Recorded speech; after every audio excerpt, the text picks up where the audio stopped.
जी, क्या नाम है? तो ये बताइए आज श्रीमद् भागवत और कितने लोगों ने भगवान की लीला कथा का अमृत पान? जी, मेरा नाम गौरी शुक्ला है और वैसे तो पूज्य गुरु श्री के द्वारा आपको परिचय दिया गया और आपके चैनल के माध्यम से बस यही परिचय मैं दे रही हूँ आप सबके लिए। कथा अमृत बरसा है, इससे तो नित्य प्रति अगर आप शास्त्रों का और वेदों का, पुराणों का अध्ययन करेंगे तो नित्य प्रति नई बात आपके सामने आएगी। और जैसे कि हम अपने धर्म के लिए, अपने सनातन के लिए कट्टर नहीं बन पा रहे हैं। क्यों नहीं बन पा रहे हैं? क्योंकि हम में एकता नहीं हो पा रही है। जैसे कि हम देख रहे हैं दूसरे लोग अपने धर्म के लिए कट्टर हो सकते हैं, तो हम क्यों नहीं हो सकते? हम भी हो सकते हैं, लेकिन हम तब हो पाएंगे जब हम अपने सनातन को ठीक प्रकार से पहचान लेंगे और हम सनातन के लिए कार्य करेंगे। और कथा के माध्यम से आज से लगभग 15 से 17 वर्ष से मैं कथा करती आ रही हूँ। भगवान की कृपा से, पूज्य पिताश्री के आशीर्वाद से, उनके ही द्वारा दिया गया ये प्रसाद मैं आप सबके सामने परोस रही हूँ। और आपके चैनल के माध्यम से बस मैं इतना ही कहना चाहती हूँ कि अपने सनातन को पहचानिए, दूसरे के चक्कर में मत पड़िए। जैसे कि सब अपने धर्म को लेके आगे जा रहे हैं, मार काट तक कर देते हैं, सर तन से जुदा के नारे लगाते हैं, तो हम किसी को मारेंगे नहीं, क्योंकि हमारे धर्म में, हमारे सनातन में कहा गया है वसुधैव कुटुंबकम। हम तो कहते हैं कि आप भी आइए, हम आपका भी स्वागत करते हैं। आइए, हमारे सनातन को स्वीकार कीजिए, अपनाइए और धर्म को आगे लेकर जाइए। हिंदुत्ववादी बनिए, सनातनी बनिए और सच्चे हिंदू बनिए। आज आपने कथा होती थी, किस मंत्रों का उच्चारण किया, किस शब्दों का भागवत कथा द्वारा जन मानस तक पहुंचाया? जी, आज कथा में 2-3 प्रसंग हुए हैं और द्वितीय दिवस था कथा का आज। तो सब लोगों ने सुना और व्यास मंच से कथाएं की। जैसे कि अभी लास्ट समय में कथा चल रही थी फिलहाल, तो जैसे पितामह भीष्म ने धर्म का उपदेश किया, ज्ञान का उपदेश किया पांडवों को, मैया द्रौपदी को समझाया और पूर्व के प्रसंग भी रहे।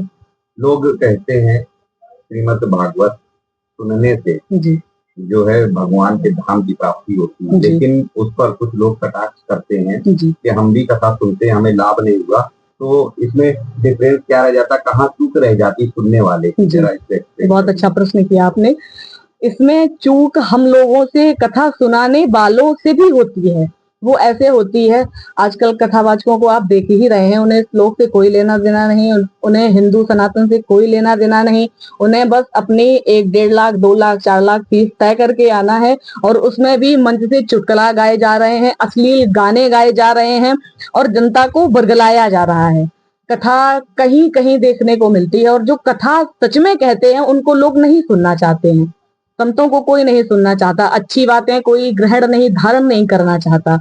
युवाओं को कथा क्या संदेश देना चाहेंगे? युवाओं को आपके चैनल के माध्यम से हम यही संदेश देना चाहेंगे कि आप युवा हैं, अगर युवावस्था में आपने कोई कार्य नहीं कर पाया, वृद्धावस्था आने तक आपके हाथ पैर शरीर सब थकित हो जाएंगे, आप कुछ करने के योग्य नहीं बचेंगे।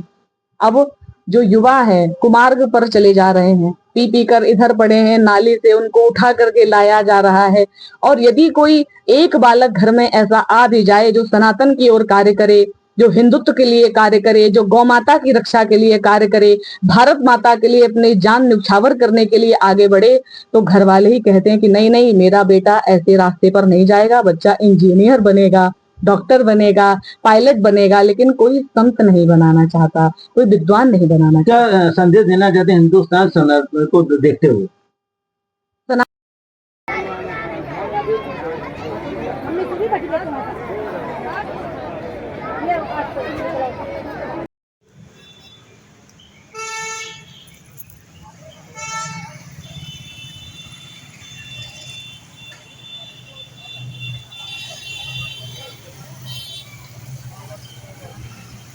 महाराज जी आज परिचय दीजिए जो इतनी बड़ी कथा आपने प्रारंभ की, क्या कहना चाहते हैं, क्या हिंदुस्तान को एक नया संदेश देना चाहते हैं? अपना नाम बताएं।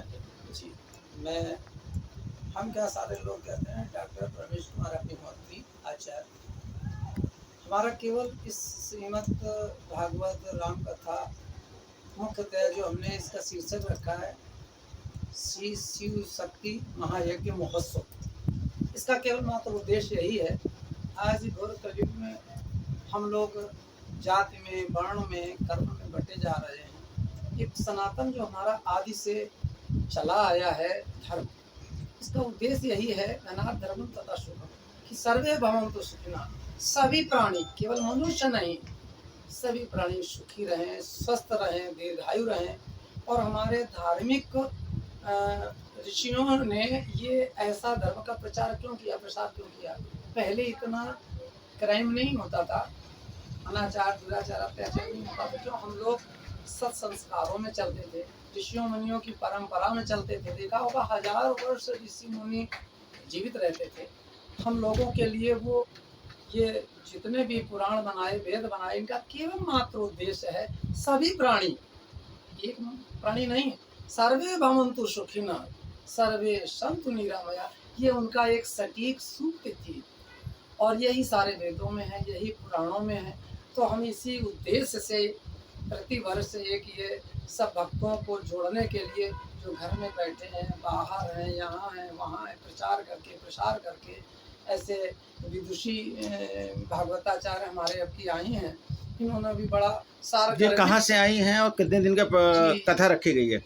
वैसे तो मूलतः ये इनके पिताजी और ये सब वृंदावन में, इन्होंने शिक्षा ली, वृंदावन से इनका धार्मिक प्रचार प्रसार हुआ है। और अभी घाटमपुर के पास में एक कटेठी नाम का बहुत सुंदर ग्राम है, निवासी वहाँ के हैं, और इनके पिताजी हमारे साथ वहाँ अध्ययन भी किया। तो ये तो गर्भ से ही संस्कार इनके ऐसे रहे पिताजी के, तो आज इतने विदुषी हो गए। और बड़ा सार गर्वित कथा है, और सटीक सनातन पे बोलती हैं। और क्या संदेश देना चाहते हैं जो आज के समय में युद्ध की व्यवस्था चली, जिससे देश का पूरे संसार में एक त्राही मची हुई है? जी, बहुत अच्छा कहा। हमारे महाभारत में ऐसा वर्णन आता है कि जब बहुत ज़्यादा आतंक हमारे परिवार से ही शुरू हुआ, अनाचार, दुराचार हुआ, बड़े बड़े धार्मिक भी अत्याचार में जुट गए, तो जब युद्ध की सारी तैयारी हुई, उस समय कृष्ण जी ने अर्जुन से कहा कि बेटा, ये युद्ध आपसी नहीं है, ये युद्ध धर्म और अधर्म का है। व्यक्ति जब अधर्म करता तो उसका सबसे पहले पद भ्रष्ट, मति भ्रष्ट, सब भ्रष्ट हो जाता है। तो उसको सटीक लाने के लिए आप एक बात करिए, इस समय आप धर्म के पक्ष में आइए, न माता न पिता कुछ नहीं। हम लोग आज उस गीता का जो उपदेश दिया है, मरने के बाद गीता की पुस्तकें बांटते हैं, अगर वही ज्ञान पहले से हमको बांटा जाए, तो ये जो महाभारत उस समय हुआ था, आज घर घर में है, पति में, पत्नी में, भाई में, पिता में, पुत्र में हो रहा है।